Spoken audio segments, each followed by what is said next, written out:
ఇక్కడ రెండు ఇష్యూస్ అధ్యక్ష. మేము 2430 జీవోను రద్దు చేయాలని ర్యాలీగా వచ్చాం అధ్యక్ష. ముఖ్యమంత్రి గారు ఇదే విధంగా అధ్యక్ష, ముఖ్యమంత్రి గారు పదే పదే మళ్ళా ఈరోజు కూడా మాట్లాడాడు నాకు ఇంగ్లీష్ రాదని. నేను ఎక్కడ చదువుకున్నానంటే అధ్యక్ష, వెంకటేశ్వర యూనివర్సిటీలో ఎంఏ చేశాను అధ్యక్ష, పిహెచ్డి కూడా రిజిస్ట్రేషన్ చేశాను అధ్యక్ష. ముఖ్యమంత్రి గారు ఎక్కడ చదివారో ఆ డిగ్రీ చెప్తే మేము కూడా నేర్చుకుంటాం అధ్యక్ష. ఎందుకంటే కావాలని చులకనగా మాట్లాడడం ముఖ్యమంత్రి స్థాయికి తగదు అధ్యక్ష. పదే పదే ఓకే నాకు ఇంగ్లీష్ రాదు అధ్యక్ష, నాకు ఇంగ్లీష్ అర్థం కాదు అధ్యక్ష. ఆయన ఇంగ్లీష్లో పుట్టాడు, బాగానే ఉంది, సంతోషం. దేశంలో ఉండే పత్రికా విలేకరులు అందరూ అధ్యక్ష, ఆల్ మీడియా ఈ జీవోని కండెమ్ చేస్తున్నారు. ఒకరు కాదు, ఇద్దరు కాదు, అందరూ. దేశంలో ఉండే మీడియా అంతా కండెమ్ చేస్తే వాళ్ళకు కూడా ఇంగ్లీష్ రాదు అధ్యక్ష. హిందూకి ఇంగ్లీష్ రాదు, వాళ్ళకి ఈయన నేర్పించాడు. టైమ్స్ ఆఫ్ ఇండియాకి ఈయన నేర్పించాడు, లేకపోతే ఆల్ ఏషియన్ ఏజ్కి ఆయన నేర్పించాడు. అందరికి ఇంగ్లీష్ ఈయన నేర్పిస్తాడు సార్, ఇప్పుడు నేర్పించబోతాడు. వాళ్ళకి ఎవరికి ఇంగ్లీషే రాదు. నేను అనేది అధ్యక్ష, ఇదే ముఖ్యమంత్రిగా రాజశేఖర రెడ్డి గారు ఉన్నప్పుడు 938 జీవో తీసుకొచ్చాడు అధ్యక్ష. 2007లో పెద్ద ఎత్తున గొడవ జరిగింది సెక్రటరియట్లో. మిడ్ నైట్ మీడియా వాళ్ళందరూ పెద్ద గొడవ చేస్తే తెల్లవారితో మేము గట్టిగా అసెంబ్లీలో, మీరు కూడా ఉన్నారు అధ్యక్ష, గట్టిగా ఇది చేస్తాను. ఏమన్నా అంటే మీడియా వాచ్ అని ఎవరు చెప్పారు?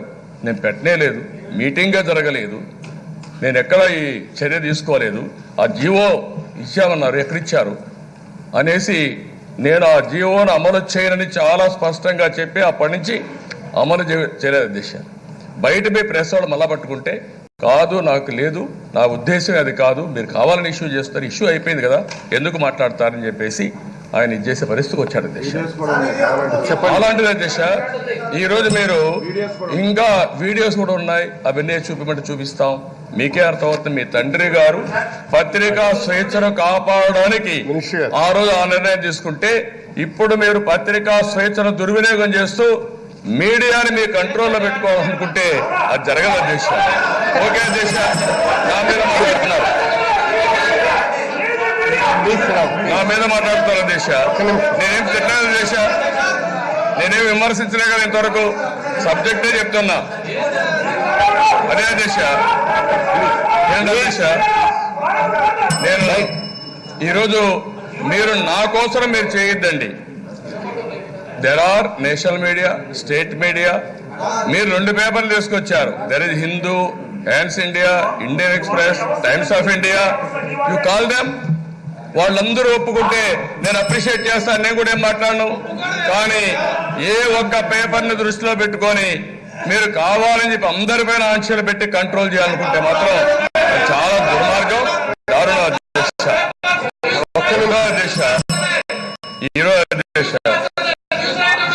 ఈ రోజు మీరు చూస్తే అధ్యక్ష, మేము అసెంబ్లీకి వస్తున్నాం, మీరు అసెంబ్లీకి వస్తున్నాం అధ్యక్ష. అసెంబ్లీకి వస్తే అధ్యక్ష, నా పేపర్లు అయితే ఈ 3 పేపర్లు నేను పట్టుకొని వచ్చాను అధ్యక్ష. ఇవి నేను పట్టుకొని వచ్చిన పేపర్లు. ఈ పేపర్లు నేను పట్టుకొని వస్తా ఉంటే ఆ మాస్టర్ల అధ్యక్ష ఎవరో కొత్త ఆయన వచ్చాడంట, నాకు తెలియదు, మీరే అపాయింట్ చేసిన వాళ్ళ అధ్యక్ష, నాకు తెలిసిన వరకు నాకు ఐడియా లేదు. ఆయన లేదు నేను లోపలికి పోవాలంటే మనిషిని బట్టి తోస్తున్నాడంటే ఇంకేం చెప్పాలి అధ్యక్ష? అంటే అందరినీ నిన్న ఎమ్మెల్సీ పట్ల అసభ్యంగా ప్రవర్తించాడు అధ్యక్ష. ఇక్కడ ఉండేవాళ్ళు అది కూడా వాళ్ళ చైర్మన్ కూడా కంప్లైంట్ చేశారు. ఇప్పుడు వచ్చింది ఏంటంటే అధ్యక్ష, మేము వచ్చినప్పుడు మీరు ప్లే కార్డ్స్ తీసుకురావద్దన్నారు, వదిలేసాం. బ్యానర్ వద్దన్నారు, వదిలిపెట్టాం. రిబ్బన్ కట్టుకొని వస్తే నల్ల బ్యాడ్జ్ పెట్టుకొని వస్తే అవి కూడా తీసాం. అంటే దిశ ఇక్కడ ఒకటి గుర్తుపెట్టుకోండి దిశ, జగన్మోహన్ రెడ్డి గారు ఉన్నారు కదా, 2014 నుంచి అపోజిషన్లో ఉన్నారు కదా. నేను ఒక ఇష్యూ మీ దృష్టి తీసుకొస్తాను దిశ. 16లో అధ్యక్ష, సెప్టెంబర్ 9, 2016 స్పెషల్ స్టేటస్ పైన ఇష్యూ చేశారు. ఇష్యూ చేస్తే ఫస్ట్ డే అయింది, సెకండ్ డే కూడా వచ్చింది. సెకండ్ డే వస్తే అధ్యక్ష బ్లాక్ స్పెషల్ స్టేటస్ మీద చెప్పారు. స్పెషల్ స్టేటస్ మీద చేశారు అధ్యక్ష. స్పెషల్ స్టేటస్ పైన చేశారు. దానిపైన అధ్యక్ష సెకండ్ డే వచ్చారు అధ్యక్ష, బ్లాక్ డ్రెస్ వేసుకొని వచ్చారు. స్పీకర్ గా ఉన్నటువంటి ఆ రోజు స్పీకర్ గారు ఒక మాట చెప్పారు, లెజిస్లేటివ్ అఫైర్స్ మినిస్టర్ చెప్పండి చెప్తూ సీఎం గారు స్టేట్మెంట్ ఇస్తారు. స్టేట్మెంట్ ఇచ్చిన తర్వాత మీరు మాట్లాడాలంటే ఇమ్మీడియట్ గా అధ్యక్ష స్పీకర్ పైన పడిపోయి వార్ అట్మాస్ఫియర్ క్రియేట్ చేశారు అధ్యక్ష. ఇది మీరు చూడండి, మీకే పంపిస్తాం. వార్ అట్మాస్ఫియర్ క్రియేట్ చేశారు అధ్యక్ష. మాకు చెప్తారు ఇదే మరి అధ్యక్ష. మీరు కూడా ఉన్నారు, రాజశేఖర్ రెడ్డి గారు అపోజిషన్ లీడర్ గా ఉండి నా చెంప తిరిగి వచ్చి అద్దాల బాలు కొట్టిన విషయం కూడా మీరు గుర్తుపెట్టుకోండి అధ్యక్ష. అద్దాల బాలు కొట్టారు. ఎన్టీ రామారావు గారు ముఖ్యమంత్రిగా ఉంటే అధ్యక్ష రాత్రి 12 గంటలకి ఆయన గండిపేట ఉండి ఉన్న పలంగా రావాలని ఇంట్లో కూర్చొని ధర్నా చేశారు అధ్యక్ష. ఆయన ఇంట్లో ఎన్టీ రామారావు గారి ఇంట్లో ధర్నా చేశారు అధ్యక్ష. అదే మరి అధ్యక్ష, ఎన్టీ రామారావు గారు సెక్రటరియట్కి వస్తే ముఖ్యమంత్రిగా ఉంటే రాజశేఖర్ వచ్చి ప్రతిపక్ష నాయకుడిగా, ఆయన ప్రతిపక్ష నాయకుడిగా కూడా కాదు అధ్యక్ష, ఆయన వచ్చే మాట అధ్యక్ష. నేను చెప్పేసా మీరు ఇవ్వండి, నేను చెప్పేసాక మీరు ఇవ్వండి అంటున్నా. మీరు ఎవరికైనా ఇవ్వండి. ఒకరోజు అధ్యక్ష సెక్రటరియట్ ఎదురుగా రామారావు గారిని పోనీయకుండా పోతే ఆయన అక్కడనే ధర్నా చేశారు అధ్యక్ష. అది ప్రజాస్వామ్య స్ఫూర్తి. అంతేగాని తప్పుడు కేసులు పెట్టి పులివెందుల పంచాయతీ ఇక్కడ చేయాలంటే మాత్రం అది జరగదు అధ్యక్ష. పులివెందుల పంచాయతీ వద్దు మనకు. ఇక్కడ కావాల్సింది ప్రజాస్వామ్యాన్ని కాపాడుకోవాలి, పత్రికా స్వేచ్ఛను కాపాడాలి. అంతేగాని మాటి మాటికి నీకు ఇంగ్లీష్ అవ్వాలంటే ఈయన ఏం చదువుకున్నా నాకైతే తెలియదు, కానీ నేను ఆ విషయం మాట్లాడడం లేదు అధ్యక్ష. నేను అవి కూడా మాట్లాడడం లేదు. అందుకనే అధ్యక్ష ఈ రోజు మా మీద దాడి చేసిన మార్షల్ని మీరు కఠినంగా శిక్షించకపోతే మేము ఇక్కడ రావడం కూడా కరెక్ట్ గా అధ్యక్ష. మాకు కూడా ఆత్మగౌరవం ఉంటుంది, మాకు కూడా హక్కులు ఉన్నాయి. ఆ హక్కుల్ని కాపాడాల్సిందిగా మిమ్మల్ని కోరుతున్న అధ్యక్ష. మీరు కష్టమైన హౌస్, ఈ హౌస్ ని కాపాడవలసిన బాధ్యత మీది, సభా మర్యాదలు కాపాడాల్సిన బాధ్యత మీది. అదే మరి మహిళలపై దాడిని కూడా నేను చాలా తీవ్రంగా ఖండిస్తున్నాం. దానిపైన కూడా ఎంక్వైరీ చేసి మీరు యాక్షన్ తీసుకోవాలని మిమ్మల్ని డిమాండ్ చేస్తున్నారు అధ్యక్ష.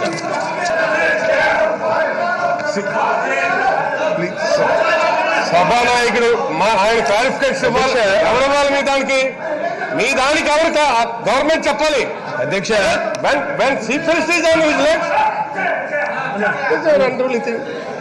అధ్యక్ష వీళ్ళు ఏదైతే జిఓ నెంబర్ 2430 ఏదైతే జిఓ ఇచ్చారో, ఇవ్వడం జరిగిందో ఈ ప్రభుత్వం, దాన్ని రద్దు చేయాలి అని చెప్పి ఏదైతే ఈ చంద్రబాబు నాయుడు గారు ఏకంగా ఇక్కడికి వచ్చి డిమాండ్ చేస్తూ అడుగుతా ఉన్న ధోరణి చూస్తూ ఉంటే నాకు ఆశ్చర్యంగా ఉంది అధ్యక్ష. అధ్యక్ష నాకు ఒక్కొక్కసారి అనిపిస్తా ఉంది అధ్యక్ష, అసలు ఈ జీవోని చంద్రబాబు నాయుడు గారు చదివారా, లేకపోతే చదివినా కూడా తనకు కొంచెం ఇంగ్లీష్ అర్థం కాని పరిస్థితిని, అర్థం కాని ప్రాబ్లం ఏదో ఉంది కాబట్టి తనకి భాషను అర్థం చేసుకునే దానిలో తనకి ఏదైనా లోపం ఉందేమో చదివి వినిపిస్తా అధ్యక్ష. మొత్తం అంతా కూడా చేసి వినమని చెప్పి నేను కోరుతా ఉన్నాను. దీంట్లో ఎక్కడైనా ఏదైనా తప్పు ఏదైనా ఉంది అని అంటే అధ్యక్ష, తప్పు ఎక్కడైనా ఉందో మీరే ఆలోచన చేసి చెప్పండి అధ్యక్ష. అధ్యక్ష ఆర్డర్ అధ్యక్ష. In the reference first cited, orders were issued to accord permission to the Special Commissioner, Information and Public Relations to lodge complaint and file defamation cases through the Special Public Prosecutor against the publishers and editors and to initiate legal action. Number 2, instances have come to the notice, ఇక్కడ నుంచి కొంచెం జాగ్రత్తగా వినండి అధ్యక్ష. Instances have come to the notice of the government that certain print, electronic and social tarnish the image of the government and government officials by spreading false, baseless and defamatory news with malified intent. In order to see that true and correct information reaches people, Government 938 Department dated 20/2/2007 has empowered Special Commissioner INPR to file cases under appropriate sections of the law. Number 3. However, it is felt that the departmental secretaries with thorough knowledge of the affairs of the respective departments and also having powers and wherewithal to order inquiries to establish the veracity of the news reports / post, print, electronic and social media are better placed to issue rejoinders, file complaints and lodge appropriate cases if need be through public prosecutor after following due process of law. Fourth point, Adhiksha. After careful examination of the matter, government hereby accord permission to delegate powers to the secretaries of respective departments to issue rejoinders, file complaints and lodge appropriate cases if need be through public prosecutor against defamatory news items published / telecast, posted in print, electronic and social media pertaining to their respective departments after following due process of law. ఏం తప్పుంది అధ్యక్ష? దీంట్లో ఏం చెప్తా ఉన్నారు? ఎక్కడైనా కూడా ఎవరైనా కూడా అన్యాయంగా మాలిఫైడ్ ఇంటెంట్తో false, baseless and defamatory news కనుక వేస్తే అటువంటి సందర్భాలలో కన్సర్న్డ్ డిపార్ట్మెంట్ సెక్రటరీస్ ఏదైతే ఉంటారో వాళ్ళ డిపార్ట్మెంట్ను, గవర్నమెంట్ను ఇమేజ్ను టార్నిష్ చేసే పరిస్థితులు ఉంటాయి. కాబట్టి ఆ డిపార్ట్మెంట్ సెక్రటరీస్కు they have the power to issue rejoinders, file complaints and also lodge appropriate cases if need be through public prosecutor after following due process of law. ఇది ఇంతకన్నా అంటే అవతల వాళ్ళు ఏది రాసినా, తప్పులు రాసినా, అవతల వాళ్ళు ఏ రకంగా అన్యాయంగా తప్పులు చూపించినా, టీవీలలో చూపించినా, జరిగినట్టుగా చూపించినా, జరిగినట్టుగా రాసినా, గవర్నమెంట్ అధికారులు, డిపార్ట్మెంట్లు, సెక్రటరీలు ఆ చెడ్డ పేరు తీసుకొని గమ్ముగా ఉండాల్సిందేనా అధ్యక్ష? కేవలం వాళ్ళు ఈనాడు కాబట్టి, కేవలం వాళ్ళు ఆంధ్రజ్యోతి కాబట్టి, కేవలం వాళ్ళు చంద్రబాబు నాయుడు గారికి అత్యంత సన్నిహితులు కాబట్టి వాళ్ళు ఇష్టం వచ్చినట్టుగా చంద్రబాబు నాయుడు గారిని భుజాన్ని ఎత్తుకొని మోసినా కూడా గవర్నమెంట్ పడి ఉండాల్సిందేనా అధ్యక్ష? అంటే న్యాయం ఉండదా అధ్యక్ష? ఎక్కడైనా కూడా న్యాయం అనేది ఏమిటి? ఎవరైనా కూడా తప్పు చేస్తే, నా మీద అబద్ధాలు రాస్తే, నా మీద ఎవరైనా మాలిఫైడ్ ఇంటెంట్తో నా మీద ఏదన్నా ఉన్నది లేనట్టుగా, లేనిది ఉన్నట్టుగా చేస్తే నా ఇమేజ్ను నేను కాపాడుకునే నాకున్న హక్కు, నాకున్న స్వేచ్ఛ, అది డెమోక్రటిక్ రైటు. ఆ హక్కులో భాగంగా నేను రీజాయిండర్స్ ఇవ్వచ్చు. ఆ హక్కులో భాగంగా నేను అవసరమైతే కేసులు కూడా, డిఫేమేటరీ కేసులు కూడా పబ్లిక్ ప్రాసిక్యూటర్ ద్వారా వేయచ్చు. This is all what this GO speaks about.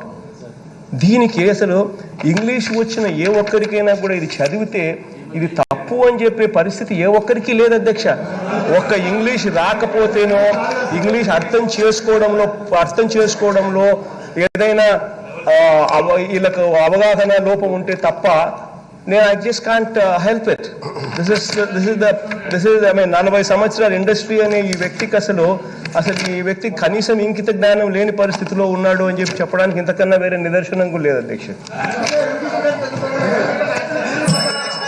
ఏంటి చెప్పండి అధ్యక్ష.